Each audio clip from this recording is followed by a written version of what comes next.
నేను మామూలుగా అయితే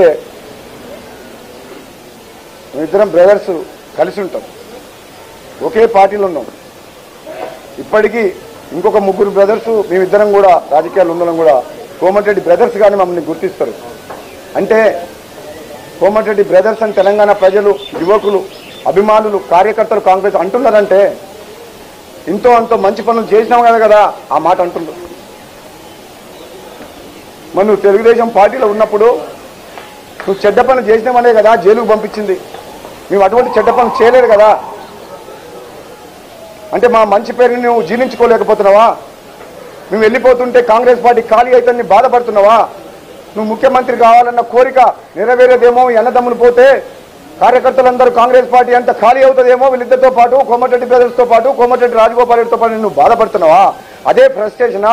అదే ఫ్రస్ట్రేషన్ తోటి మమ్మల్ని వాడుకొని నువ్వు ముఖ్యమంత్రి అయిదావన్నా నీ పథకం, నీ అది పన్నాగం, నీ ఎత్తుగడ అది పారడం లేదు కాబట్టి ఆ ఫ్రస్ట్రేషన్లో ఇష్టం వచ్చినట్టు నోటి పారేసుకుంటున్నావు, వాడరాని భాష వాడుతున్నావు.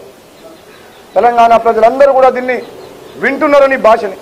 నువ్వు నీ వెంట ఉండే సైన్యం మాట్లాడే మాటలందరూ వింటుండ్రు. కాబట్టి రాబోయే రోజుల్లో సోదరుడు అడిగిన ప్రశ్నకు ఒకటే సమాధానం. నేను చాలాసార్లు చెప్పిన, నేను నిర్ణయం తీసుకున్నాను.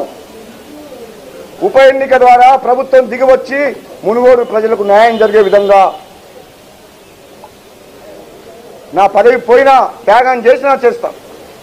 వద్దంటే కూర్చుంటా, యుద్ధం చేయమంటే మళ్ళీ యుద్ధం చేస్తా.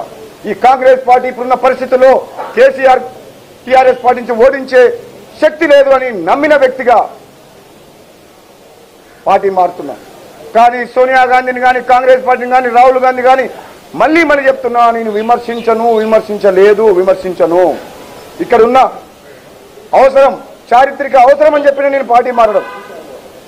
ఈ ఉప ఎన్నిక కూడా మునుగోడు ప్రజలిచ్చే తీర్పు ఒక ఎమ్మెల్యే కోసం కాదు.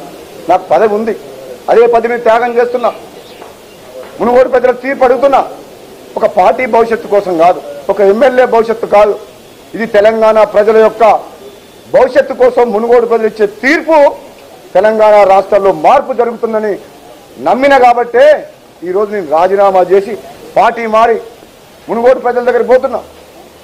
ఈ ధర్మ యుద్ధంలో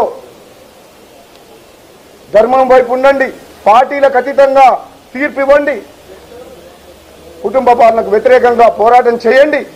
ప్రజాస్వామ్యాన్ని మనం అందరం కలిసి తెలంగాణ రాష్ట్రంలో కాపాడుకుందామని చెప్పి చెప్తున్నా. దాసో సెవెంత్ లాంటి వాళ్ళు చాలా మంది లీడర్లు ఈరోజు బీజేపీ చూస్తుండ్రు. 21వ తారీఖు జరిగే బహిరంగ సభలో నాతో పాటు పెద్ద పెద్ద నాయకులు, తెలంగాణ ఉద్యమ నేపథ్యం ఉన్నోళ్ళు, కేసీఆర్ దగ్గర అవమానాలు భరించిన వాళ్ళు, కాంగ్రెస్ పార్టీ ఉండి తెలంగాణ కోసం కొట్లాడినోళ్ళు, ఉద్యమ నేపథ్యం ఉన్నోళ్ళు, చాలా మంది నాయకులు, పెద్ద పెద్ద నాయకులు ఆ రోజు 21వ తారీఖు నాడు నాతో పాటు జాయిన్ అవుతుంది. మీరైతే ఉప ఎన్నికకు సిద్ధంగా ఉన్నారు, మునుగోడు ప్రజలు ఆ దిశగా తీర్పిస్తారని కూడా అంటారు. అసలు ఉప ఎన్నిక జరిగే అవకాశం ఉంటుందా? ఎందుకంటే స్పీకర్ నిర్ణయం తీసుకోకుండా హోల్డ్లో పెడితే నెక్స్ట్ మీ కార్యాచరణ ఏ విధంగా ఉంటుంది? ఇప్పుడు ఉప ఎన్నిక 8వ తారీఖు నాడు నేను అపాయింట్మెంట్ అడిగినా. 8వ తారీఖు నాడు స్వయంగా పోతా స్పీకర్ గారి దగ్గరికి, రాజీనామా ఆమోదించమంట. ఆమోదించే వరకు 8, 10, 12, 13, 15 నేను వాళ్ళ ఆఫీస్ దగ్గర, ఇంటి దగ్గర కూర్చుంటా. నా రాజీనామా అనేది నా కోసం కాదు, నా పదవి త్యాగం అనేది మునుగోడు ప్రజల కోసం, తెలంగాణ ప్రజల కోసం. అందరూ అనుకున్నట్టు, రేవంత్ రెడ్డి మాట్లాడినట్టు పార్టీ కాదు, పదవి కాదు, ఇది తెలంగాణ రాష్ట్ర భవిష్యత్తు కోసం జరిగే ఎన్నిక. ఈ మునుగోడు ప్రజలు ఇచ్చే తీర్పు తెలంగాణ రాష్ట్ర రాజకీయాల్ని మార్చేస్తుంది. ఇది ధర్మ యుద్ధం, ఇది ప్రజాస్వామ్యాన్ని కాపాడే ఎన్నిక.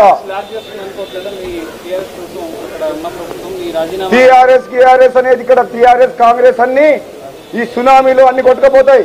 మునుగోడు ప్రజలు ఆ విధమైన తీర్పిస్తుండ్రు. తెలంగాణ ప్రజలందరూ కూడా వస్తారు అక్కడికి. రాజకీయాలు కాదు ఇక్కడ మాట్లాడేది.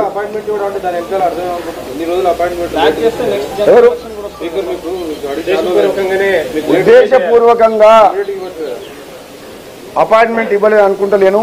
ఆయన అవుట్ ఆఫ్ స్టేషన్ అని చెప్పారు. 8వ తారీఖు నాడు వస్తుందని చెప్పారు స్పీకర్ గారు. ఆ రోజు తర్వాత నేను పోయి కలుస్తాను.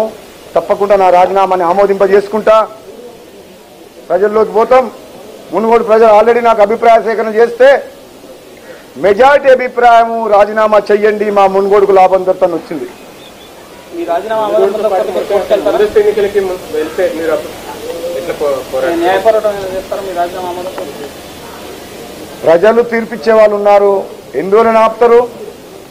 నెల, 2 నెలలు, 3 నెలలు, 6 నెలలు, లేదంటే జనరల్ ఎలక్షన్ వస్తాయి, మొత్తానికే తుడిచిపెట్టకపోతుంది పార్టీ. రాజీనామా ముందస్తు ఎన్నికలకు దారి తీసే అవకాశం ఉంది. ఏమో మరి టీఆర్ఎస్ పార్టీ ముఖ్యమంత్రి కేసీఆర్ కూడా భయపడి ఆల్రెడీ సర్వే చేపిస్తే టీఆర్ఎస్ కు గ్రాఫ్ డౌన్ లో ఉన్నది TRS party. Congress party Revanth Reddy వచ్చిన తర్వాత ఇంకా మునుగుతుంది. వస్తలేదా? అంత ముందుకు హుజూరాబాద్ లో ఎన్ని ఓట్లు వచ్చినాయి, మొన్నటి ఉప ఎన్నికల్లో ఎన్ని వచ్చినాయి?